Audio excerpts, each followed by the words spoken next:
Amen. Purihin po ang Diyos sa oras pong ito, sa araw na ito na pinagkaloob sa atin ng Panginoon, na tayo ay sama-sama pa rin mag-aaral ng salita ng Panginoon. Salamat po sa Diyos sapagkat tayo ay binigyan pa rin ng pagkakataon na patuloy na makapagbahagi ng salita ng Diyos sa kabila ng malayo ang ating agwat. Kaya talagang napakabuti po ng Panginoon. Sana po ay mabless po tayo sa ating pag-aaralang ito sa kabila ng ah, video na lamang po ang inyong mapapanood. Sana naman ay maging ah, attentive pa rin tayo sa pakikinig. Sana ay maging interesado pa rin po tayo sa ah, pakikinig ng salita ng Diyos, sa pag-aaral ng salita ng Diyos, bagaman sabi nga po ay may iba't ibang kapamaraanan na ginagamit ang Diyos para tayo ay maturuan. Kaya purihin po ang Diyos sa pagkakataong ito na ibinigay po sa atin ng Panginoon. Sabi nga ay modern age na, modern days na. Talagang marami ng pagbabago na nagaganap at kabahagi ng pagbabago ay ang teknolohiya. Kaya salamat sa Panginoon sa teknolohiya sapagkat ito ay ginagamit ng Diyos para gamitin sa kaluwalhatian niya sa ganitong kapamaraanan. Kaya salamat po sa Panginoon. Sana po ay maging excited pa rin po tayo kahit hindi po ako live na naandyan sa Pilipinas. Kaya purihin po ang Diyos at alam kong ang lahat ay excited na mag-aral lagi ng salita ng Diyos, makarinig ng salita ng Panginoon at ako naman po ay lagi din excited na makapagbahagi ng salita ng Panginoon. At bago sa lahat, nais ko muna magpasalamat sa lahat ng kabutihan ng Diyos na kanyang ipinararanas dito po sa bansang UK. At sabi nga po, hindi madali ang buhay dito. Ibang-iba dyan sa buhay po sa atin diyan sa Pilipinas. Pero salamat sa Diyos sapagkat siya pa rin ang patuloy na gumagabay at nagpapala po sa amin dito.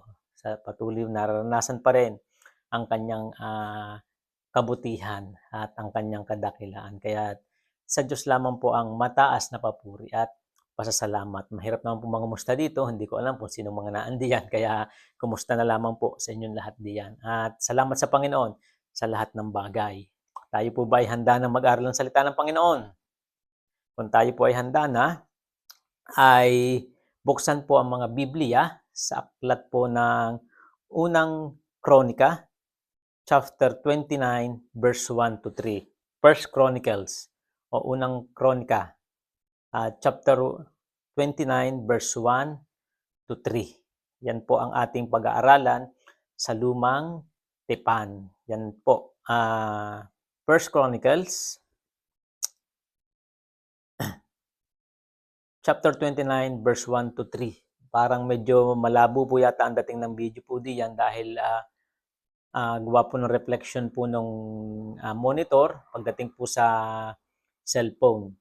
Siguro pagdating ng panahon ay titingnan natin paano natin mas ma-upgrade at mas maging malinaw yung labas po nung mga sulat po diyan sa video. Kasi nagre-reflect yung sinag nung monitor. Chinecheck ko po kanina ay nagkakaroon na dumadaan ng iba't ibang kulay. Pero siguro kailangan i-upgrade yung cellphone para mas malinaw na yung lalabas. Magsitayo po ang lahat bilang paggalang sa pagbasa ng salita ng Panginoon. Ako po hindi na makakatayo kasi pag tumayo po ako, hindi nyo na po makikita. Mawawala na po ako sa monitor. Kaya bilang paggalang po sa salita ng Panginoon, magsitayo po ang lahat. At babasahin ko po ang salita ng Panginoon sa 1 Chronicles chapter 29 verse 1 to 3 at sundan nyo lang po sa salin po ng inyong mga Biblia. Ang sabi po dito, ipinahayag ni Haring David sa buong kapulungan ang anak kong si Solomon na napili ng Diyos upang humalili sa akin ay bata pa at walang sapat na karanasan. Napakalaki ng gawaing kakaharapin niya sapagkat ang gawain niya ay hindi isang ang gagawin niya ay hindi isang palasyo para sa tao, kundi templo para sa Panginoong Yahweh. Dahil dito, sinikap kong magtipon ng mga gagamitin para sa templo ng aking Diyos tulad ng ginto, pilak, tanso, bakal, at kahoy. Napakarami ng inihanda kong batong onise at iba pang mahalagang batong pampalamuti at lahat ng uri ng mahalagang bato at marmol. Hindi lang iyan, pati ang sarili kong pilak at ginto ay inilaan ko rin sa gawaing ito, sapagkat kasiyahan kong magkaroon ng templo ang aking Diyos. Tayo po ay manalangin. Aming Diyos Ama na dakila sa lahat, salamat po Panginoon sa pagkakataong ito na ang bawat isa po sa amin ay tinipon mo Panginoon sa isang layunin na ikaw ay aming mapapurihan, aming maitaas sa aming mga buhay. Dakilang Diyos, minsan pa, salamat po sa iyong salita, sapagkat ang iyong salita ay karunungan, dakilang Diyos. Patuloy po namin kinikilala na ito ay katotohanan. Kaya naman namin Diyos, sa oras pong ito kami ay nagpapasakop po sa iyong kapangyarihan, na kami po ay iyong samahan sa gabay at patnubay ng Banal na Espiritu, ay turuan Panginoon sa mga bagay na dapat po naming matutunan sa aral po ng iyong salita. Dakilang Diyos, buksan po aming mga puso at isipan sa mga bagay na dapat po naming isagawa sa aming mga buhay, batay po sa iyong salita. Amin Diyos, minsan pa, sa iyo po kami patuloy na nagpupuri at umaasa sa tanging pangalan ng Panginoong Hesus. Amen. Okay, purihin po ang Diyos. At ngayon, tayo ay dadako sa pag-aaral ng salita ng Panginoon. Ano po? Talagang, sabi nga po ay napakahalaga ng pag-aaral ng salita ng Panginoon. Lalo't higit po dito ay marami po tayong bagay na matututunan. Dito po ay mayroon tayong tema na all for God's glory. O sinasabi nga po sa Tagalog, ang lahat ng kaluwalhatian ay sa Diyos. O para sa Diyos ang lahat ng kaluwalhatian. Kasi kung titingnan po natin mabuti dun sa atin pong binasa, ito po ay kasaysayan ni Haring David na nagnanais na magbigay karangalan sa Diyos. Kaya naman siya ay nagbalak magpatayo ng templo kung saan o doon sila sasamba at magpupuri sa Diyos. Yun yung kanyang plano. Desire ng kanyang puso at dahil nakita niya na ang kumbaga sila ay sumasagana na, nagiging maayos na lahat sa kanila, ang isang napansin niya ay wala pang sariling lugar ang Panginoon na pinagsasambahan sila, kundi palipat-lipat pa lamang po. Kaya naging desire ng kanyang puso ay may pagpatayo ng isang napakagandang templo ang Panginoon kung saan doon nila ito sasambahin at doon sila maghahandog ng mga bagay para sa Panginoon para luwalhatiin ang Panginoon. Sabi nga ay si David ay malapit sa puso ng Diyos sapagkat ang lagi niyang nais ay mabigay ang lahat ng kapurihan sa Diyos. Yun po ang isang katangian ni David na sabi nga naging dahilan kung bakit siya ay malapit sa puso ng Diyos. Dahil ang laman ng kanyang puso ay laging mabigyang kapurihan ang Diyos sa kanyang buhay. At bilang isang taong kumikilala sa Diyos, sabi nga dito, nararapat din naman maging ganito ang ating hangarin, ang mabigyang kapurihan ng Diyos sa ating buhay. Yun po, kung si David ay kumikilala sa Diyos, kaya ang hangad niya ay papurihan ng Diyos, sa atin naman po, bilang mga taong kumikilala sa Panginoon, dapat ito rin po yung ating maging hangad, na maibalik sa Diyos ang lahat ng kapurihan. Ang tanong, ito ba ay desire ng ating puso na maibalik ang kapurihan ay sa Panginoon? Naglalaman ba ang ating puso ng ganitong uri ng damdamin? Kasi tingnan po natin, nararapat na maibigay sa Diyos ang lahat ng papuri at pagsamba sapagkat siya ay Diyos na dakila sa lahat. Yan po, isang katotohanan na bakit kailangan ibalik sa Diyos ang kapurihan. Bakit kailangan ibalik sa Diyos ang lahat ng kaluwalhatian? Dahil siya lamang naman ang nag-iisang Diyos na makapangyarihan sa lahat. Siya lamang ang Diyos na dakila sa lahat, na lumikha sa atin, lumalang sa atin, lumikha ng lahat ng bagay. Kaya nararapat lamang na ibalik sa Kanya o ibigay sa Kanya ang pagsambang nararapat sa Kanyang katangian. Ano po? Kaya kung titingnan po natin, mahalaga po na naintindihan po natin sino ang Diyos sa ating mga buhay para mabigyan po natin siya ng tamang papuri at pagsamba para magkaroon tayo ng desire sa ating buhay, sa ating puso na maibalik ang papuri at pagsamba sa Kanya. Anong layunin ng pag-aaral natin ito? Turuan ng mga mananampalataya kung paano mabigyang kapurihan ng Diyos. Kasi nga tayo bilang mga taong kumikilala sa Diyos, desire ng puso natin na papurihan ang Diyos. At sa iba't ibang kaparaanan, gumagawa tayo ng iba't ibang paraan para maibalik natin o mabigay natin sa Diyos ang papuri. Diba? Lagi natin sinasabi, gusto kong papurihan ang Diyos. Kaya umiisip tayo, ano bang mga paraan para mapapurihan ko ang Diyos o maibalik ang kaluwalhatian ng Diyos? Sa panahon na nakikita natin ang kadakilaan ng Diyos, ang kabutihan ng Diyos sa ating mga buhay, umiisip tayo ng mga kapamaraanan kung paano natin maibabalik o maibibigay ang papuri at pagsamba sa Diyos. Kaya dito, tuturuan tayo sa ating pag-aaral na ito. Ano ba yung mga paraan na pwede nating gawin? Na tulad ni David, ginawa niya ito na pwede nating tularan para maibigay ang mataas na papuri at pagsamba sa Panginoon. Dito ay may 3 paraan upang mabigyang kapurihan ang Diyos. Kung tayong tatanungin, sa anong paraan kaya natin pwedeng mabigyan ng kapurihan ang Diyos? Isip muna tayong konti. Sa anong paraan natin luluwalhatiin ang Diyos sa ating mga buhay? O bibigyan kapurihan ang Diyos sa ating mga buhay? Ano yung ating naiisip na pwede nating gawin? Siguro ang iniisip natin ay maglilingkod, magmi-ministry. Yun naman kasi ang usual na nagiging tugon pag gustong luwalhatiin ng Panginoon ay ministry agad ang iniisip natin. Pero dito ay sa mga simpleng bagay ay mabibigyan nating kaluwalhatian ang Panginoon. Handa na po ba tayo? Sa unang bahagi ay ito po, glorify the Lord through words o luwalhatiin ng Diyos sa pamamagitan ng mga salita. Words, salita. Kasi tingnan po natin mabuti. Ang sinasabi po dito, ano bang ibig sabihin ng salita na ito? Luwalhatian ng Diyos sa pamamagitan ng salita. Kasi tingnan natin dito, sa 1 Chronicle chapter 29 verse 10, sa harap ng mga tao'y tuwang-tuwa si David at nagpuri kay Yahweh.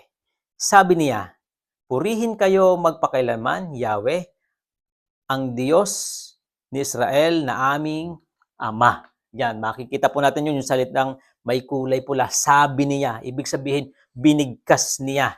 Yan po yung salita na sinasabi po dito sa pamamagitan ng mga salitang lumalabas sa mga labi, sa mga binibigkas, inilalabas ng bibig.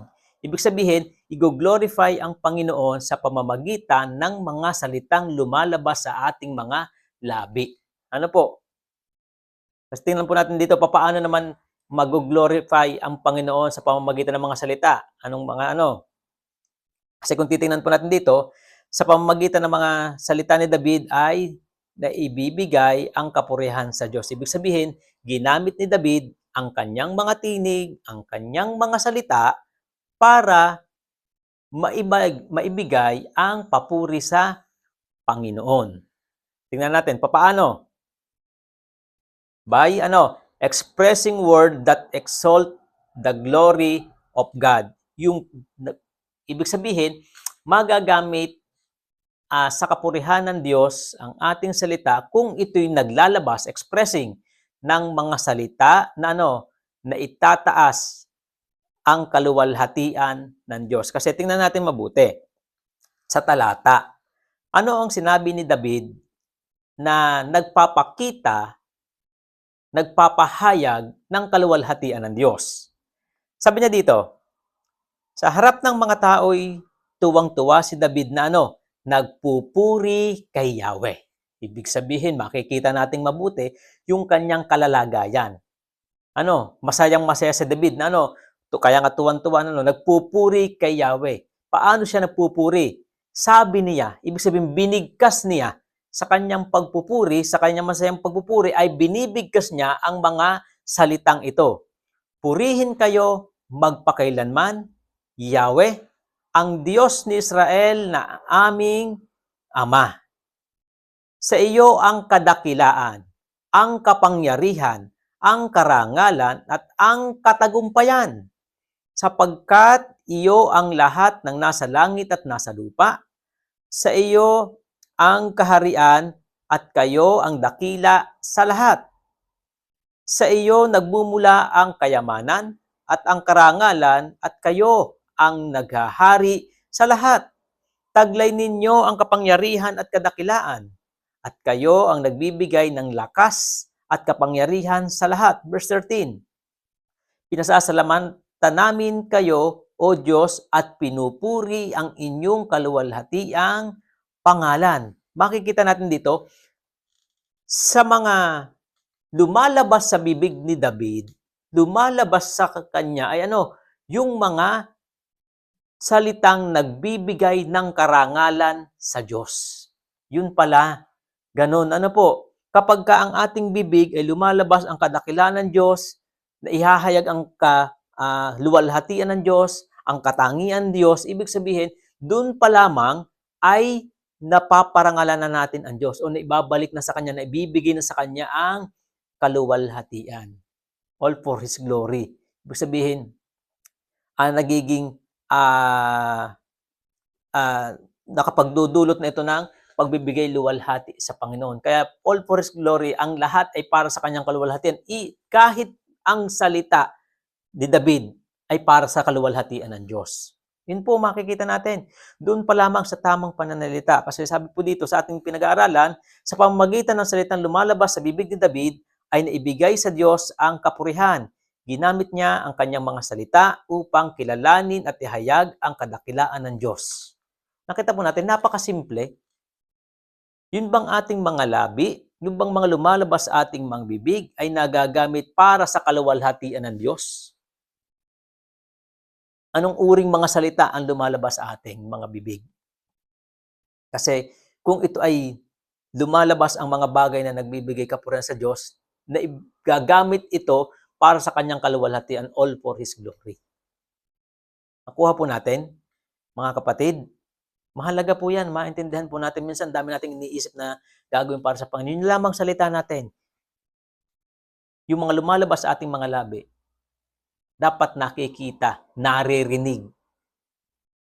Naririnig ang mga bagay, mga salita na nagbibigay kaluwalhatian sa Diyos. Sa letter B, expressing word that influence other to exalt God. Yan. Kasi nga, tayo bilang mga tao ay magaling tayong manghikayat. Tama po ba? Sama ka dito, punta ka dito. Sa pamamagitan ng ating mga salita, tayo ay nag-i-encourage sa ibang tao na gawin ang mga bagay na gusto nating ginagawa din. O inu-impluwensyahan natin ang tao sa mga bagay na gusto nating ginagawa sa paraan na pananalita. Doon natin sila na-i-impluwensyahan. Kaya nga mabilis maka-impluwensya ang salita kasi ito yung paraan natin para makipag-communicate. Kaya tingnan natin dito, paano ginamit ni David ang kanyang mga salita or his word to influence other people to exalt God. Kasi tingnan po ninyo, ano ang ginawa ni David? Siya ay nagpuri sa Panginoon. Di ba yun po sinabi sa previous verses nating binasa. Kasi tingnan naman natin dito. At sinabi ni David sa sambayanan, purihin ninyo ang Diyos na si Yahweh. Nakita po natin, after niyang magpuri sa Diyos, hindi lamang ito kanyang sinarili, ang pagpupuri, bagkos tingnan po ninyo, purihin ninyo ang Diyos ninyong si Yahweh. Ibig sabihin, yung kanyang salita ay ginagamit, naglalabas ng salita, na para makapag-impluensya, nanghihikayat sa iba na magpuri sa Panginoon. Kung titingnan natin mabuti, napakasimple ng ginawa ni David. Patapos niya magpuri, sinabi niya, kayo naman, magpuri din kayo sa Diyos. At anong nangyari? Sabi po dito, ginamit ni Haring David ang kanyang mga salita upang hikayatin ang kanyang kapwa na magpuri sa Panginoon. Ganun po. May babalik, may bibigay ang kaluwalhatian sa Diyos kung tayo mismo sa salita natin ay nagagamit po ang ating mga salita na mahikayat ang ibang tao. Kasi tingnan po natin, sa Romans chapter 1 verse 16, sino naman po ito? Ito naman po ay si Apostol Pablo. Anong kanyang ginawa dito? Hindi ko ikinakahiya ang magandang balita, sapagkat ito ang kapangyarihan ng Diyos para sa ikaliligtas ng bawat sumasampalataya, unay sa mga Hudyo at gayon din sa mga Griego. Ano ang ginawa ni Pablo dito? Maging si Pablo ginamit ng kanyang mga salita upang hikayatin ang mga tao na kumilala at magpuri sa Diyos. Tingnan po natin mabuti. Nung sinabi ni Pablo na hindi niya ikinakaya, ibig sabihin yung kanyang tinig, yung kanyang mga salita, yung mga lumalabas sa kanyang mga labi ay mga salita na kung saan ito ay nakahihikayat sa maraming tao upang sila man ay magpuri at sumamba rin sa Panginoon kung paano siya sumasamba. All for His glory. Maging ang ating mga salita, dapat ito ay para sa Diyos. Dapat ito ay nakikahikayat na ang mga tao ay matuto ding magpuri at sumamba sa Panginoon. Nakita po natin? Makita natin dito, sabi dito, sa aral na pinibigay, sa pamamagitan ng tamang paggamit ng pananalita ay mabibigyang kapurihan ang Diyos. Doon pa lamang po, sabi nga nung all for His glory, kung titingnan natin, ang konteksto ng buhay ni David, ang lahat ng kanyang ginagawa ay for God's glory, all for His glory, even his mouth. Even dun sa mga salitang lumalabas sa kanyang mga labi, ito ay for God's glory, ginagamit niya ito sa kaluwalhatian ng Panginoon. Hindi siya gumagamit ng mga salita na hindi para sa kapurihan ng Panginoon, kundi ang kanyang mga salita ay nakariringgan ng mga bagay na papuri sa Panginoon. Kasi tingnan po natin ano sabi ng mga talata. Efeso chapter 4 verse 29. Ang sabi dito, huwag kayong gumamit ng masamang salita, kundi yun lamang mapagpapalakas at angkop sa pagkakataon upang magpagdulot ng mabuti sa mga makikinig. Makikita po nating mabuti. At kung maintindihan natin, ang konteksto na sinasabi ng Apostol Pablo, tamang paggamit ng mga salita. Huwag tayong maglalabas ng ang mga salita sa ating mga labi na hindi mapapakinabangan. Ano bang kapakipakinabang na salitang lalabas sa atin? Siyempre, yung mga bagay na magbibigay kapurihan sa Panginoon. Ang sabi pa dito sa James chapter 3 verse 10, sa iisang bibig nanggagaling ang papuri at panlalait. Hindi ito dapat mangyari, mga kapatid. Kung titingnan natin anong encouragement ni Apostle James sa mga mananampalataya. Sabi ay, sa iisang bibig lamang doon nanggagaling ang alin? Ang papuri at panlalait. Sa iba ang papuri at pagsumpa. Anong ibig sabihin ni James po dito? Na tayo ay nilinis ng Panginoon, tayo'y nagpupuri sa Panginoon, dapat ang lumalabas sa ating mga bibig ay bagay na nagpupuri, hindi mga bagay na nakasisira ng kapwa. O salita na lumalabas upang makapaglabas ng mga salitang hindi magbibigay kaluwalhatian sa Panginoon. Yan po sinasabi po dito sa mga salitang ito. Kaya kung titingnan po natin yung buhay ni Haring David, iano po natin sa konteksto ng ating pinag-aaralan, yung all for His glory, ang lahat ay para sa kaluwalhatian ng Panginoon, inumpisahan po niya, makikita po natin ay saan? Doon pa lamang sa kanyang mga binibigkas, nilalabas ng kanyang mga labi, ng kanyang mga salita, ay para na sa Diyos. Amen po mga kapatid. Kasi tingnan po natin, pagtugon sa aral, sikapin ang mga salitang lumalabas sa ating mga labi ay mga salitang makapagbibigay kapurihan sa Diyos at hindi makapanghihikayat sa iba na at makahihikayat sa iba na parangalan ang Diyos. Huwag gamitin ang bibig saan? Sa chismis, sa pagsagot-sagot sa magulang, mga salitang nakasisira sa kapwa o mga salitang makahihikayat upang mapalayo ang kapwa sa Diyos. Yan po ang dapat po nating maintindihan. Sabi nga, napaka simpleng salita na lumalabas sa ating mga labi ay malaki ang epekto sa atin at sa ating kapwa. Ano? Minsan, sa simpleng sabi nating tara, ay malaki ang epekto sa buhay. Pwedeng ang pagsabi natin ng tara ay papalapit sa Diyos o papalayo sa Diyos. Kaya kung titingnan po natin mabuti, ang sabi dito, ito yung isang maganda, huwag gamitin ang bibig sa chismis. Yan, minsan ang ating bibig, ang bilis. Pagdating sa chismisan, ang bilis ng bibig. Ang bilis ibukas. Pero pagdating sa papuri sa Diyos, ikum na ikum. Amen po mga kapatid. Pagdating sa pagsagot sa mga magulang, ang bibilis. Di isang utos pa lamang ang sagot ay pag napagsabihan, mas malakas pa ang boses kaysa sa magulang. Pero pagdating sa pagpuri sa Panginoon, ay tikom na tikom. Alam niyo po, si David hindi. Malakas ang kanyang boses pagdating sa papuri sa Panginoon. Hindi mapigilan ang kanyang bibig pagdating sa papuri sa Panginoon. Si Apostol Pablo, hindi napipigilan ang kanyang mga bibig, lalo higit kung ito'y papuri sa Panginoon. Pero pigil na pigil ang kanilang salita kapag hindi ito magbibigay kaluwalhatian sa Panginoon. Bilang isang mananampalataya, ito po ang dapat po nating matutunan. Dapat pigilan natin ang ating mga bibig kung ito naman ay hindi magbibigay kaluwalhatian sa Panginoon. At kung ito na ay magbibigay kaluwalhatian sa Panginoon, huwag nating pigilan ang ating mga bibig.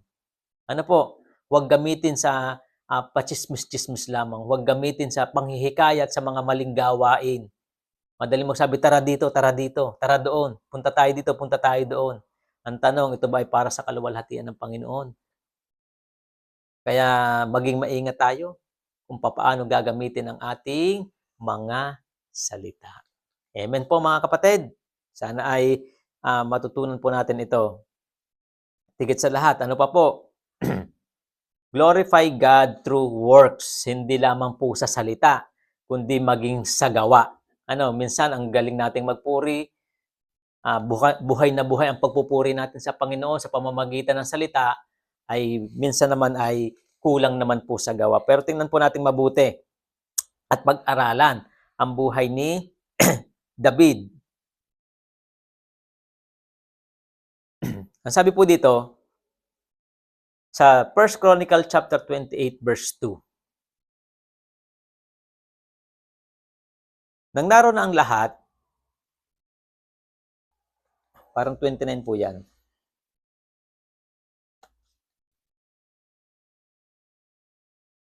Hindi po, sa 28 nga po, 28, tama po, 28.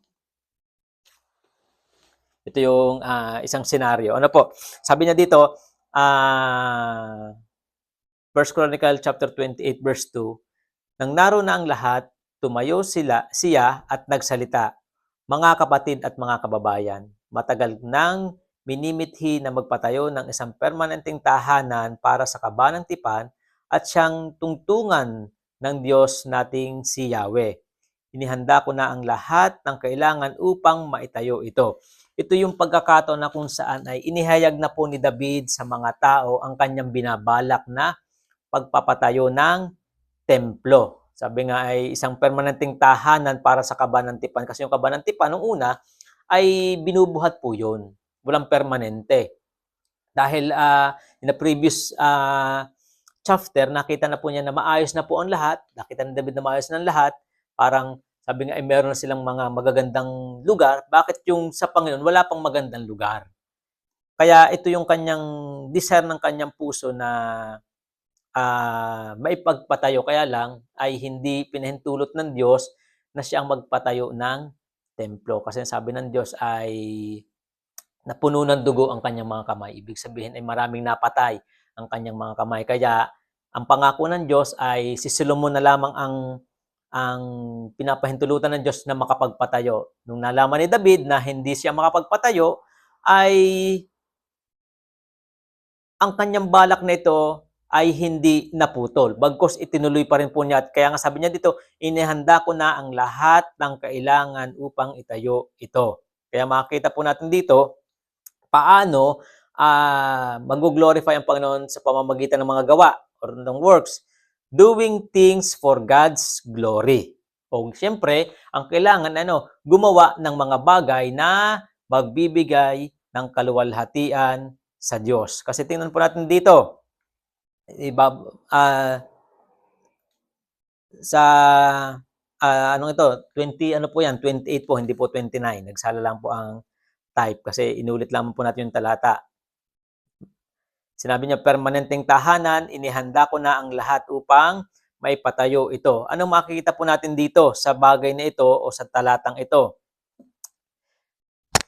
Kasi nga gustong-gusto ni David, dahil laman ng puso ni David ay mabigyan ng karangalan ng Diyos, kaya ang kanyang mga ginawa ay ang mga bagay na magbibigay kapurihan sa Diyos. Ibig sabihin, hindi lamang niya ito binigkas, hindi lamang ito laman ng kanyang bibig, kundi binigyan din niya ito ng aksyon. Yung he desired to build that temple for the Lord. Ito yung alaman ng kanyang puso. Kaya naman, ito yung kanyang laman ng puso. Anong kanyang ginawa?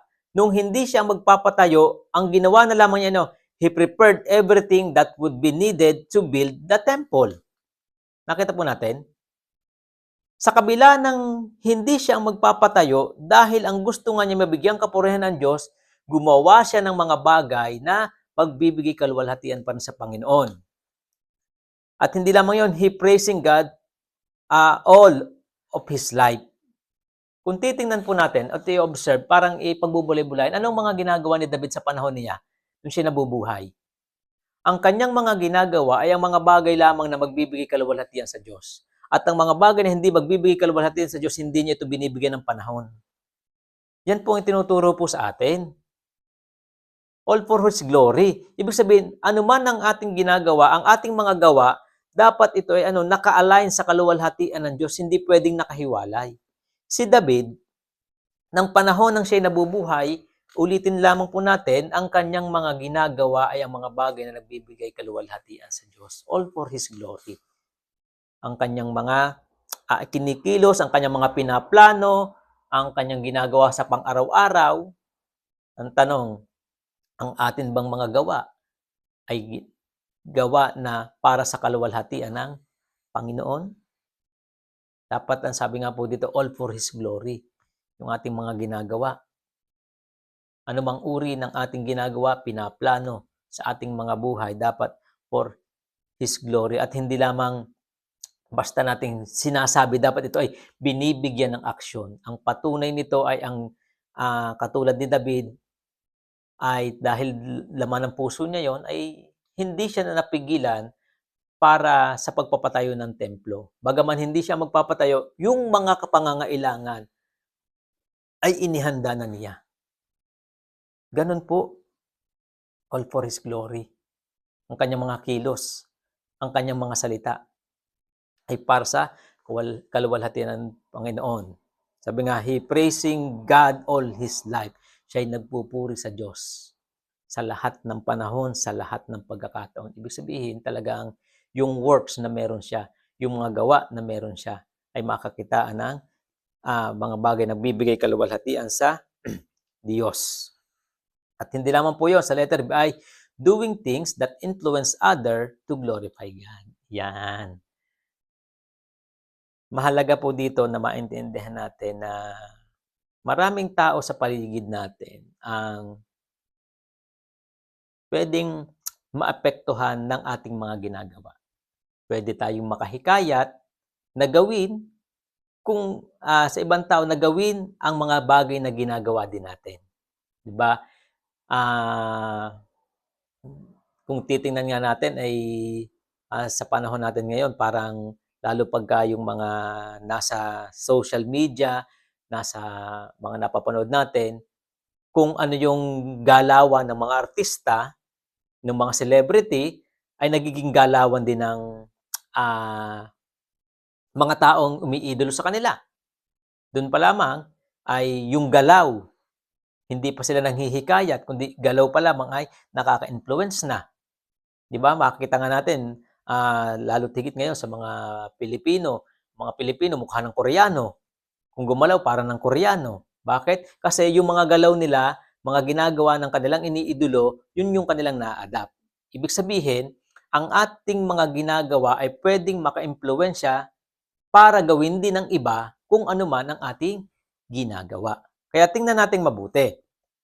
Paano ginamit ni Haring David ang kanyang mga ginagawa sa pang-araw-araw niyang buhay para impluwensyahan ang mga tao. Kasi tingnan po natin dito.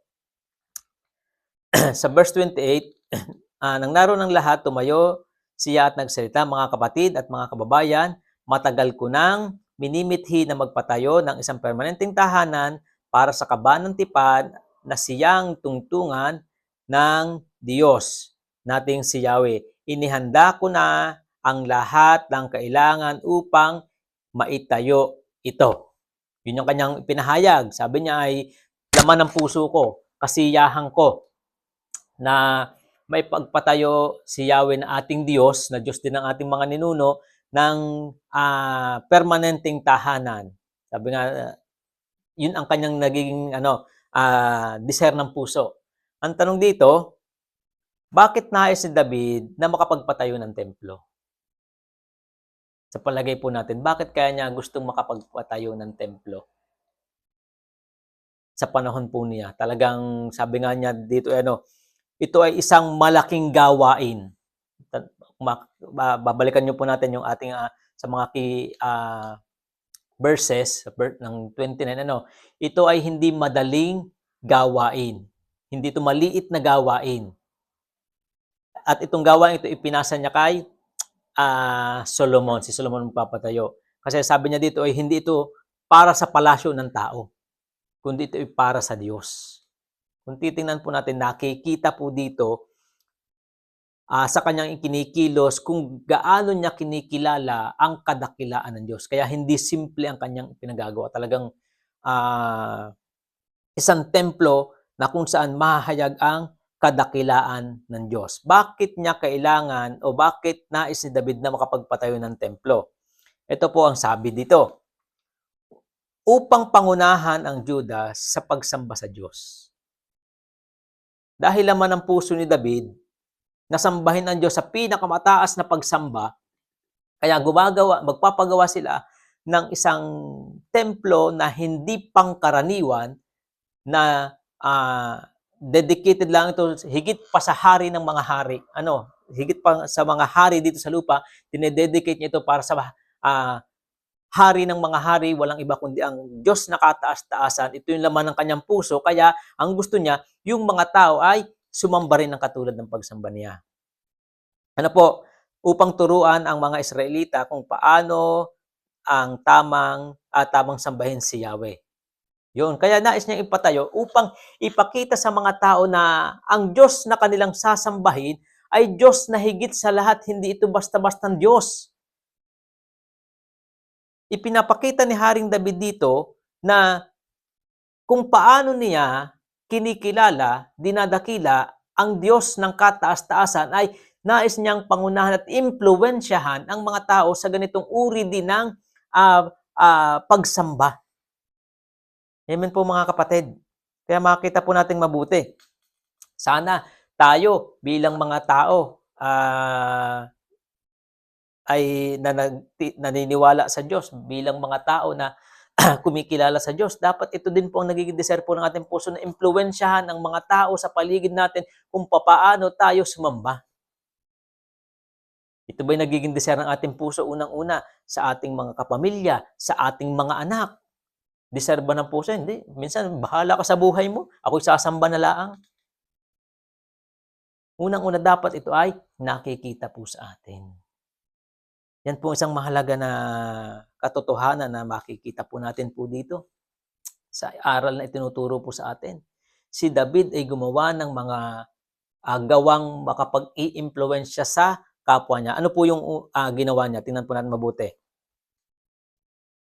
Sa 1 Chronicle chapter 29 verse 2 to 5. Dahil dito sinikap po magtipon ng mga gagamitin para sa templo ng aking Diyos tulad ng ginto, pilak, tanso, bakal at kahoy. Napakarami ng inihanda kong batong onise at iba pang mahalagang batong pampalamuti, at lahat ng uri ng mahalagang bato at marmol. Hindi lang iyan, pati na ang sarili kong pilak at ginto ay inilaan ko na rin sa gawaing ito sapagkat kasiyahan kong magkaroon ng templo ang aking Diyos. Verse 4, may nakalaan akong 105,000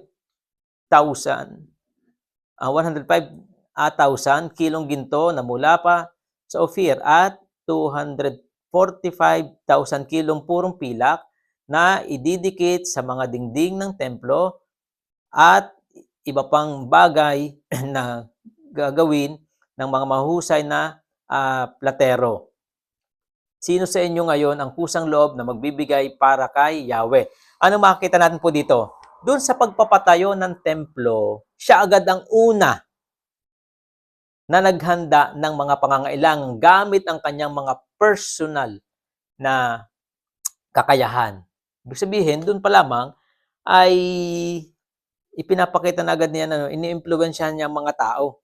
Ano po? Na magkaroon ng paggawa ng katulad ng kanyang ginagawa. Kaya nga sabi dito sa verse 6, sumangayon ng lahat ng mga pinuno at mga sambahayan, ang mga pinuno ng mga lipi at ang mga pinuno ng mga hukbo at ang katiwala ng hari. Verse 7, tingnan po nyo, kusang loob silang nagbigay. Amen po mga kapatid. Ano sinasabi po ng talata? Dahil na-impluwensyahan ni David ang mga tao na matugunan ang pangangailangan doon sa templo, sila'y kusang loob na nagbigay. Amen po? Influence. Ang halaga ng influensya niya. Hindi niya kinumad. Kaya nga doon sa tanong, sino ang gusto sa inyong magbigay? Doon sa talata, hindi niya kinumad. Bilang hari, dapat may kakayahan siya, may karapatan siya mag-command. Bilang hari, iniuutos ko na lahat ng tao dito ay magbibigay para sa templong ito. Hindi po niya ginawa. Anong ginawa niya? Inimpluwensyahan niya. Sa paanong paraan? Siya muna ang gumawa ng mga bagay. Amen po mga kapatid. Inunahan po niya. Ipinakita po niya. Ganun po ang nag-i-impluwensya, ipinapakita. Mahirap magsabi, manghikayat sa tao na gawin ng isang bagay na hindi naman nakikita sa atin, lalo tigit na magpuri sa Panginoon. Minsan alam niyo kung bakit hindi natin ma-impluwensya ng mga mahal natin sa buhay na magpuri sa Panginoon kasi hindi nakikita po sa ating mga buhay kung paano ang tamang pagpuri sa Panginoon. Hindi nakikita sa ating mga buhay na tayo talaga ay nagpupuri sa Panginoon. Kaya ito po isang mahalaga. Kung nais natin ma-impluwensyahan ang tao, mga mahal natin sa buhay, na magpuri sa Panginoon, unang-una, dapat ito nakikita po sa atin. Amen po mga kapatid. Kasi tingnan po natin dito. Hindi lamang yan. Ano pang influence ang ginawa ni David? Sa harap ng mga tao'y, sa 1 Chronicle chapter 29, verse 10 at saka verse 20. Sa harap ng mga tao'y tuwan-tuwa si David, nagpuri kay Yahweh. Sinabi niya, purihin kayo magpakailanman. Yahweh, ang Diyos ni Israel na aming Ama. At kung babasahin niyo po yung pababa, binigkas po niya diyan ang lahat ng mga bagay na magbibigay kapurihan sa Panginoon. Ibig sabihin, sa harap ng mga tao, naandun siya sa harap ng mga tao, nung ginawa niya, nagpuri sa Panginoon. Tuwang-tuwang nagpupuri sa Panginoon. Tuwang-tuwang nagbibigkas ng mga bagay na nagpapakilala ng kadakilaan ng Diyos. Kaya, pagdating dito sa verse 20, sinabi ni David sa sambahayan, purihin ninyo ang Diyos ninyong si Yahweh. Anong naging response? Pinuri nga ng buong kapulungan si Yahweh, ang Diyos ng kanilang mga ninuno. Sa palagay po ninyo, kung hindi nagpuri si Yahweh, magpupuri kaya ang mga ito? Si David, magpupuri kaya ang mga tao sa panahon niya? Hindi. Pinangunahan po. Si David ay gumawa ng mga bagay na makapag-i-impluwensya sa mga tao sa paligid niya na magpuri din sa Diyos. Tingnan po natin mabuti. Sa pangunguna ni David sa pagpupuri at pagsamba sa Diyos, kaya't ang buong Juda ay nagpuri at sumamba kay Yahweh. Yun isang napakaganda. Dahil si David ay nagpakita ng mga halimbawang dapat tularan sa pagpuri at pagsamba sa Diyos, ang mga tao ay nagpuri at sumamba sa Diyos. Siya ay gumawa ng mga bagay na makahihikayat sa kanyang kapwa na magpuri sa Diyos at sa ganitong paraan, nabigyan niya ng kaluwalhatian ng Diyos. Alam niyo, nabibigyan natin ng kaluwalhatian ng Diyos kung tayo ay makahihikayat sa kapwa na sila ay magpuri sa Diyos. Hindi lamang tayo dapat ang nagpupuri, dapat pati yung mga tao sa paligid natin nagpupuri sa Diyos. At dapat ito ay mahalaga ay sa pamamagitan natin, sila ay matuto. At matututo sila kung makikita mismo sa atin. Minsan, mga mananampalataya, hindi na makita na mananampalataya. Bakit? Kasi hindi makita. Sa kanilang mga kilos, sa kanilang ginagalaw, ang mga gawaing pagpupuri sa Panginoon. Yan po ang isang nakakalungkot na katotohanan ngayon. Halos parehas na ng ginagawa, karamihan, ang mga mananampalataya at di mananampalataya. Di ba sabi nga, tayo daw ilaw ng sanlibutan. Minsan ay yung ilaw napupundi. Sa halip na makahikayat, nagdidilim. Sa halip na makapagbigay ng liwanag, nagdidilim. Kaya dito, tinuturo po sa atin, mahalaga yung pagiging liwanag. Tingnan niyo po yung sa aral. Sa ating mga ginagawa ay makikita kung sino ang ating pinaparangalan. Suriin natin mabuti ang ating mga araw-araw na ginagawa. Para kanino ang ating ginagawa? Para sa atin, para sa kapwa, o para sa Diyos? Lahat ng ating pinagkakaabalahan, lahat ng pinagagamitan natin ng oras na, lahat ng pinagagamitan natin ng panahon, lahat ng ating pinaplano, ito ba'y para sa ating sarili o para sa Diyos? Alam niyo po si David, ang lahat ng kanyang iniisip, pinaplano para sa Diyos. Sana ganun din po ang ating maisip at maplano para sa Diyos, para sa kanyang kaluwalhatian. Ang ating mga kinikilos ay maaari makapaghikayat sa ating kapwa na mapalapit o mapalayo sa Diyos. Christians, tandaan po natin, ang mga taong hindi kumikilala sa Panginoon, hindi sila makakakilala kung hindi tayo gagawa ng mga paraan para sila makakilala. Kung ang kanilang ginagawa ay siya rin nating ginagawa, paano natin sila mahihikayat sa Panginoon? Yan po sinasabi po ng mga talata na ating pinag-aaralan. Mahalaga po yung ating kinikilos. Mahalaga po yung ating mga ginagawa. Dapat ito ay nakapaghihikayat. Sabi dito, pagtugon sa aral, anuman ang ating ginagawa, panatilihin natin ang motibo ay sa ikaluluwalhati ng Panginoon upang tayo at ang mga tao sa paligid natin ay hindi mapalayo sa Diyos, kundi mas mapalapit sa Diyos. Yan po ang isang mahalaga na dapat po nating matutunan at isinasagawa. Lalong higit ngayon, mga kabataan. Bilang isang Kristiyano, ang isang simpleng tanong, may mga bagay ba tayong nagagawa na makahihikayat sa ating kapwa na sumampalataya at kumilala sa Diyos? O puro pang makamundong gawain na lamang? Mga tatay, mga nanay, tayo ba ay mayroong nakikitaan ng ating mga anak? Nakikita sa atin ng ating mga anak? At maari silang matuto, maimpluwensyahan na sumamba at magpuri sa Diyos? Baka hindi na rin sa atin makita. Kristiyano na lang din tayo pag nasa church, pero pag nasa bahay, hindi na. Dapat po ay maging mapagsuri din po tayo sa ating ginagawa. Kaya minsan, iniisip natin, sabi, bakit kaya ang anak ko ito hindi ko madala sa church? Pag bibintangan pa matigas ang ulo yung bata, baka naman kasi hindi rin makita doon sa magulang. Yung tunay na pagsamba. Bakit kaya ang mga anak kong ito ay ganito, ganyan?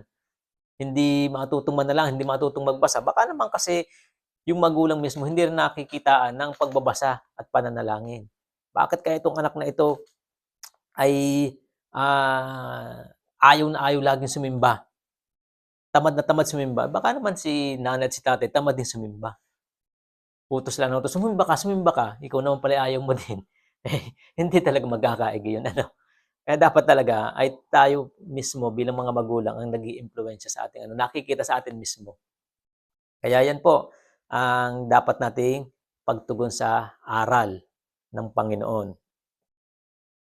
Sabi nga dito, kaya nga kung kumakain o umiinom o anumang gawin ninyo, gawin yung lahat ng mga bagay para sa kaluwalhatian ng Diyos. Yan po ang sinasabi. Dapat lahat ng kinikilos natin para sa kaluwalhatian ng Diyos. Ano pa? Yan. Glorify God through wealth. Yan. Minsan dito, pagka-usapang kayamanan na, meron na dito mga nagiging issue. At ito rin yung lagi kong nababasa pagka-usapang wealth ng gagamitin para sa Panginoon ay sasabihin ay marami nang ipinupukol na hindi magagandang salita sa nagtuturo. Pero dito mamaya mas makikita po nating mabuti ang mga bagay na wealth na dapat po natin. So tingnan po natin mabuti. Dito, sabi niya dito, sa verse 2 ng 1 Chronicle chapter 29, sabi niya dito ay dahil dito, sinikap kong magtipon ng mga gagamitin para sa templo at ng aking Diyos tulad ng ginto, pilak, tanso, bakal at kahoy. Napakarami ng inihanda kong batong onise at iba pang mahalagang batong palamuti at lahat ng uri ng mahalagang bato at marmol. Hindi lamang iyan, pati ang sarili kong pilak at ginto ay inilaan ko na rin sa gawaing ito sapagkat kasiyahan kong magkaroon ng templo ang aking Diyos. Tingnan po natin mabuti. Sabi niya doon sa naka-highlight, pati ang sarili kong pilak at ginto ay inilaan ko na rin para sa gawaing ito. Minsan ito makikita lang natin ay yung parang literal na kayamanan. Ano ba yung wealth na meron sinasabi po dito? Dito ay yung wealth, una muna tingnan natin personally. Ano yung personal na kayamanan na meron si David? Ibig sabihin ng personal, siya lamang ang meron. Natatangi sa kanya lamang yon. Ano po? Una ay David used his power as a king to influence other people to glorify God. Yung kanyang pagiging hari, yun yung wealth na meron siya. Kayamanan yun na hindi pwedeng bilhin. Kayamanan yun na hindi pwedeng alisin sa kanya yung pagiging hari personally. Kanya yon. Siya talaga yung hari. Na itinalaga ng Diyos. At yung kanyang katangian o katangian niyang kanyang posisyon na pagiging hari, ginamit ni Haring David to glorify God. Yun yung meron siya. Yun yung kayamanang meron siya. Yung kanyang posisyon.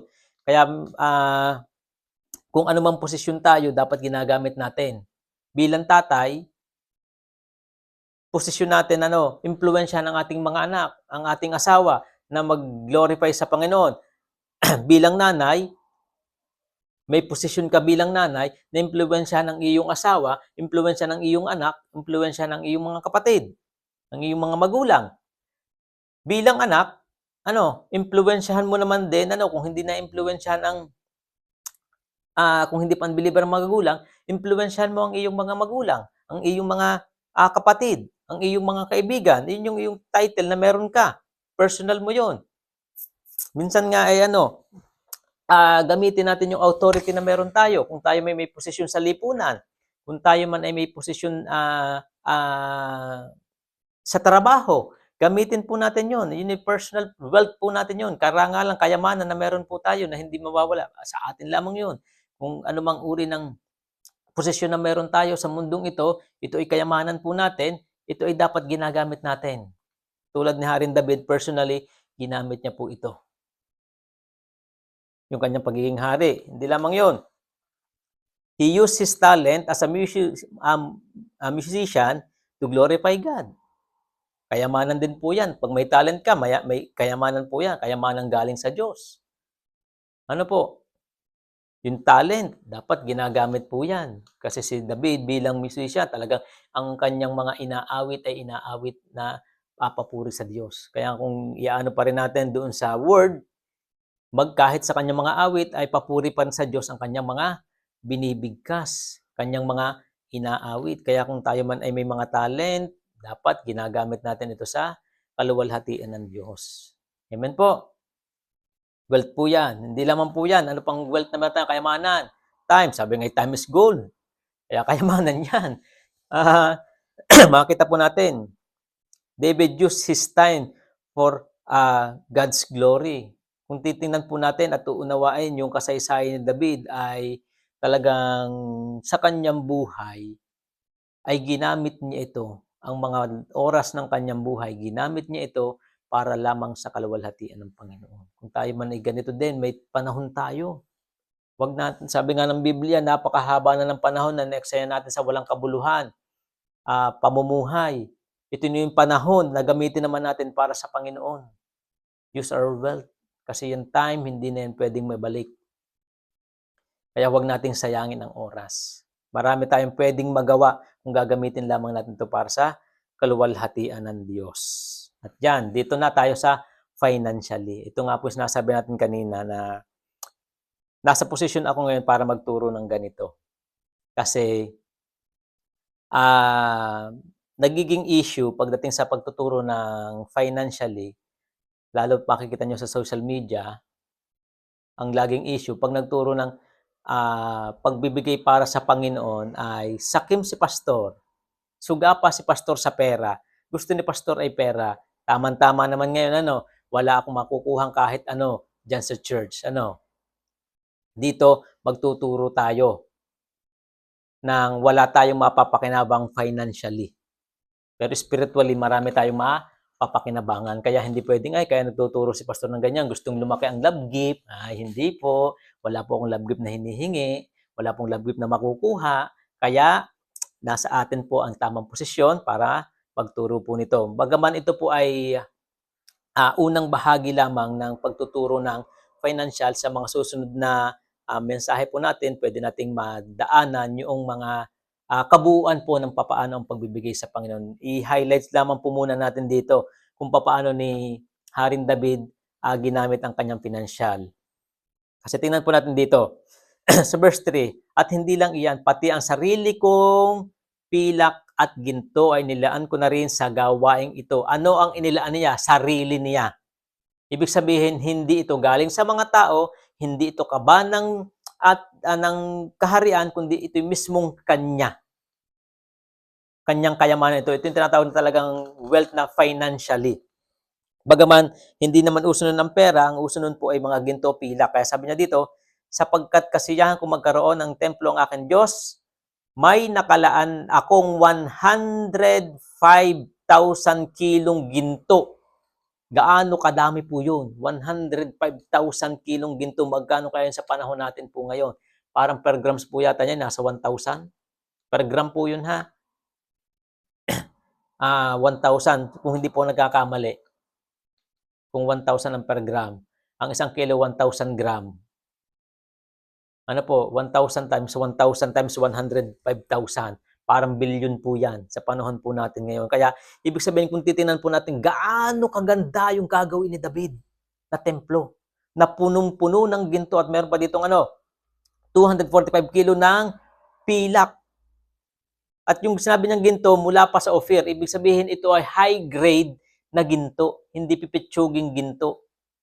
Mamahaling ginto ang kanyang ididikit, ang ilalagay doon, at sabi dito ay may 45,000 kilong purong pilak, ibig sabihin walang halo, na ididikit sa mga dingding at iba pang mga bagay sa gawain. Kung mapapansin po natin, kanina sa mga binasa natin, may mga bato, may mga gandang bato pa siyang ididikit.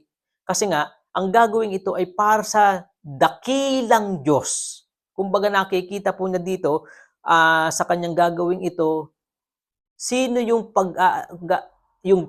yung gagawan niya ng templo. Kaya yung mga mahalagang bagay sa mundong ito na meron ay ilalagay niya doon para makita ang kadakilaan kung para kanino yung templong yun. Kung sino ang sasambahin doon. Kasi nga, sa panahon po nila, kapag ang isang hari ay makapangyarihan at mayaman, maganda ang kingdom po noon, ang kaharian. Kaya nga sabi niya dito, hindi ito palasyo ng tao, kundi ito'y para sa Diyos na makapangyarihan. Kaya mas higit pa sa templo, sa kaharian ng kanyang ginagawa na templo ng Diyos. Titingnan po natin mabuti. Yung kanyang financially, makita natin ginagamit po niya sa kaluwalhatian ng Panginoon. Ito minsan ang ang nagiging ano na po natin, ang nagiging struggle. Ang pinansyal na meron tayo hindi na nagagamit sa kaluwalhatian ng Panginoon. Nagiging pansarili na lamang. Pero si David hindi po. Kasi tingnan po natin dito, bakit naglaan si David ng sarili niyang kayamanan para sa pagpapatayo ng templo? Mas mahalaga na maintindihan natin bakit ito ginawa ni David. Na kahit pa napakaraming ginto, pilak, ay handa niyang gamitin. Kasi kung babasahin po ninyo, yung buong istoryang paano inihanda, talagang pinili din ni David ang mga magagandang kahoy na gagamitin. Pumili din siya ng mga pinakamahuhusay sa panahon pong iyon ng mang-uukit, ng mga latero. Sabi nga, mga platero, maglililok. Tanong, bakit kaya ginamit ni David sa pagpapatayo ang sarili niyang pera? Kasi tingnan po dito, hindi lang yan, pati ang sarili kong pilak at ginto ay nilaan ko na rin sa gawain ito sapagkat kasiyahan kong magkaroon ng templo ang aking Diyos. Dahil mahalaga ang Diyos kay David, kaya't kasiyahan niya na mabigyan ng kapurihan ang Diyos. Kahit ang kanyang sariling kayamanan ay ginamit niya para sa kaluwalhatian ng Diyos. Alam niyo po, pagka mahalaga sa iyo isang tao, ginagamit mo yung iyong pera para pasayahin siya, para bigyan ito ng karangalan. Ganon din po ang reflection po ni David. Dahil mahalaga sa kanya ang Diyos at ang Diyos ay higit na mahalaga kaysa sa lahat, kaya naman ang kanyang pinansyal ay ginagamit din niya sa Diyos. Kaya makikita po natin, hindi natin magagamit ang ating pinansyal para sa Diyos hanggat hindi natin pinapahalagahan ang Diyos. Ang laging tanong ng hindi naman kailangan ng Diyos ng pera. Yes, hindi kailangan ng Diyos ng pera natin. Pero pwede nating parangalan ang Diyos gamit ang pera po natin. Kung gagamitin ito sa mga bagay na magbibigay kaluwalhatian sa Diyos. Kasi yan po, nagiging aral lagi pag nagtuturo, hindi naman kailangan ng Diyos ng pera natin. Bakit yung pagpipilitan na gamitin, gusto lamang yan ng pastor? Hindi po. Ang mga bagay na ginagawa natin dito sa lupa ay ginagawa natin ng lahat para sa kaluwalhatian ng Panginoon. At pwede din pong gamitin ang mga bagay na yan, pinansyal po natin, para sa kaluwalhatian ng Panginoon. Kasi tingnan po natin dito, ano po ang isa pang inaano po ni David dito? Bakit niya ginamit ang pinansyal niya at hinikayat pa ang mga tao na magbigay din? Kaya biblical po yan. Yung pinagpapatayo nila, kailangan ba talaga ng Diyos, ng templo, ay nandoon naman siya sa langit? Hindi po. Discerned na mabigyang karangalan ng Diyos. Maipakita ang karangalan, ang pagbibigay ng karangalan. Kaya sabi dito, ngunit sino ako at ang bayang ito? Buong puso kaming nagkaloob. Bakit? Sapagkat lahat ng ito ay galing sa iyo ay binabalik lamang namin. Tulad ng aming mga ninuno, kami nga'y mga dayuhan at naglalakbay lamang. Ang buhay namin sa daigdig nito ay parang anino at pansamantala lamang. O Yahweh, aming Diyos, ang lahat ng kayamanang ito na aming ibinigay para ipagpagawa ng iyong tahanan ay iyo rin nagmula. Nakita po ninyo yung mga may highlights na blue? Anong sinasabi po doon sa mga highlights na yan? Sa iyo rin nagmula? Ibinabalik lamang namin sa iyo? Ano po meron dito sa mga ano yan? Yung tamang pananaw ni Haring David. Dahil ang tamang pananaw ni Haring David ang dahilan kaya nagawa niyang gamitin ang kanyang mga kayamanan para sa Panginoon. Ano yung tamang pananaw na meron siya? Ang mga bagay na meron siya, hindi naman ito magkakaroon kung wala ang Diyos sa kanyang buhay. Kung hindi ibinigay ng Diyos sa kanya. Ang lahat ng meron siya ay galing din lamang sa Diyos. Kung galing ito sa Diyos, ito dapat maibigay ang papuri sa Diyos. True financial. Yung kayamanan, sabi nga, anumang kayamanang meron sila, ito'y galing sa Diyos. Hindi sila magkakaroon ng lahat ng ito kung wala ang Diyos. Kaya sabi nga niya, ibinabalik lamang. Amen po. Kaya good steward po siya. Mabuting katiwala. Ang binabalik ang kaluwalhatian doon sa nagbigay. Titingnan po natin mabuti at makikita po natin mabuti pag talaga inisip natin na ang pera natin ay pinagpagura natin, mahihirapan po talaga yang gamitin para sa kaluwalhatian ng Panginoon. 12 oras ako nagtrabaho na rin. Pagod na pagod ako. Kaya akin ito. Pero tandaan po natin, kung wala ang Diyos sa buhay natin, wala tayo ng kahit ano. Amen po. Kahit anumang pagpapagal na meron tayo, kung hindi yan pagpapalain ng Diyos, hindi po yan magbubunga. Kaya ito ay bunga ng ang ating pagpapagal ay bunga ng pagpapala ng Diyos po sa atin. Yun po yung tamang mindset, yung tamang pananaw. Kasi kung alam mong ito'y galing sa Diyos, madaling magbalik para sa Panginoon, ng mga bagay na nararapat sa Kanya. Hindi ito kailangang pilitan, hindi ito kailangang utusan. Ang kailangan ay maintindihan. Kaya nga si David, wala naman nag-utos sa kanya eh. Amen po mga kapatid. Dahil naintindihan niya, tama yung kanyang pananaw pagdating sa financial, kaya nagagawa niya mga bagay nito. Kaya mahirap ibigay ang mga bagay na para sa Panginoon, especially financially, hanggat mali ang ating pananaw. Amen po mga kapatid. Sabi dito, bakit hindi kailangan mag-alinlangan gamit ang ating kayamanan para bigyang kaluwalhatian ng Panginoon? Kasi ito yung ating kinatatakot. Pag ibinigay ko pa ito para sa gawain ng Panginoon, para sa mga bagay na magbibigay kaluwalhatian, kulang na nga ako, ay lalo pa akong magkukulang. Kukunti na nga, mababawasan pa. Parang yun ang ating iniisip. Kung sana, iisip natin, kung sana ako'y mayaman, di madaling magbigay. Tama po ba? Madaling magbigay kung ako'y mayaman. Hindi hinihingi ng Diyos ang madami. Kasi kung ano lamang ang kayang meron po tayo, kasi tingnan po natin mabuti, bakit hindi kailangan mag-alinlangan? Bakit hindi nag-alinlangan si David? 105,000 ginto, sayang ito. Ba't hindi siya nag-alinlangan? Kasi tingnan po ninyong mabuti. Ang Biblia ay talagang kumpleto.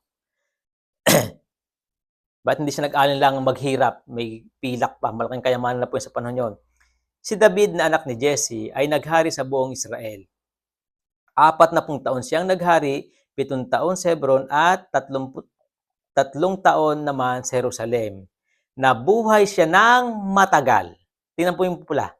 At namatay na mayaman at marangal. Si Solomon ang humalili sa kanya bilang hari. Kaya anong aral na tinuturo po sa atin doon? Bakit hindi kailangan na bakit hindi tayo kailangan mag-alinlangan? Kasi unang-una, tandaan po natin mabuti. Namatay si David na mayaman at marangal. Ang itinuturo po sa atin doon, kahit gamitin natin ng gamitin ang mga bagay na meron tayo para sa Panginoon, hindi ito magiging dahilan para paghirapin tayo ng Diyos. Amen po mga kapatid. Minsan akala natin maghihirap na tayo pag gumamit tayo ng financial natin para sa Panginoon. Hindi po yun natin ipaghihirap. Tandaan po natin. Maaring ito pa nga ang maging instrumento ng Diyos para patuloy po tayong pagpalain. Amen po mga kapatid. Di ba sabi ng Biblia, kayang pasaganahin ng Diyos ang lahat sa atin. Kailan? Kapag ginagamit natin ito sa pagtulong sa kapwa, pag ginagamit sa kaluwalhatian ng Panginoon. Kaya wag po natin katakutan na kung may pangangailangan man ang church, maging bahagi tayo. Kung meron man tayong mga personal na pwedeng gawin gamit ang ating financial, dapat ito talaga ay ginagamit. Kasi tingnan po natin mabuti, pinagpala tayo ng Diyos hindi lamang para sa ating kasiyahan, kundi upang gamitin para sa kanyang kaluwalhatian. Yun po ang purpose ng blessing ng Panginoon na naranasan po natin financially. Not only for our own satisfaction, not only for our own needs, but also for God's glory. Pinagpala tayo ng Diyos upang gamitin ang mga pagpapalang meron tayo sa kaluwalhatian din ng Panginoon. Yan po ang purpose ng bakit tayo pinagpapala ng Diyos. Kaya, ang makita po natin dito, gamitin para sa kaluwalhatian ng Diyos ang mga bagay na pinagkatiwala sa atin ng Diyos, ito man ay kayamanan, kakayahan, o kapangyarihan. Everything, wealth na meron po tayo, anumang meron po sa atin, mahalaga na ito ay nagagamit para sa kaluwalhatian ng Diyos. Yung ating oras, yung ating talento, yung ating kakayahan, yung ating financial, yung ating position, dapat ito ay ginagamit sa kaluwalhatian ng Panginoon. Tandaan natin ha, pinagpala tayo ng Diyos, hindi lamang ito para sa atin. Para dapat ito nagagamit din sa kanyang kaluwalhatian. Sa ating pagwawakas, pagtatapos, nararapat na ibigay sa Diyos ang lahat ng kaluwalhatian sapagkat sa Kanya nagmula ang lahat, walang anumang tayong kung wala ang Diyos sa ating buhay. Ano po? Yan po ang isang mahalaga na dapat po nating maintindihan.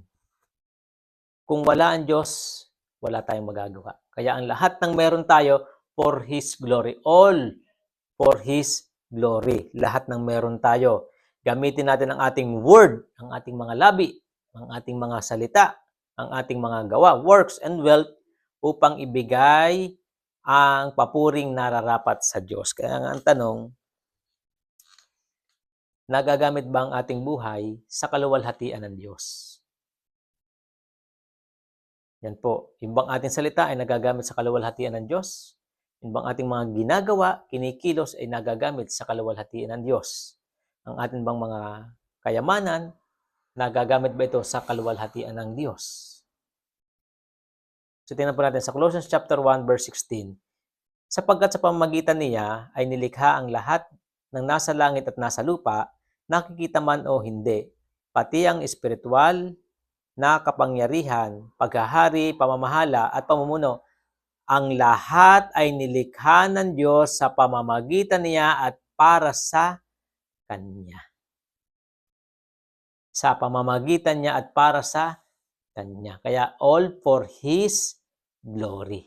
Yan po ang tinuturo po sa atin ng Biblia kung paano si Haring David na kumikilala sa Diyos ay ang kanyang buhay ay inilaan para sa lahat ay kaluwalhatian ng Diyos. Ganon din po tayo bilang mga taong nagsasabi at kumikilala sa Diyos. Sana wag lang natin sabihin, ipakita natin sa gawa.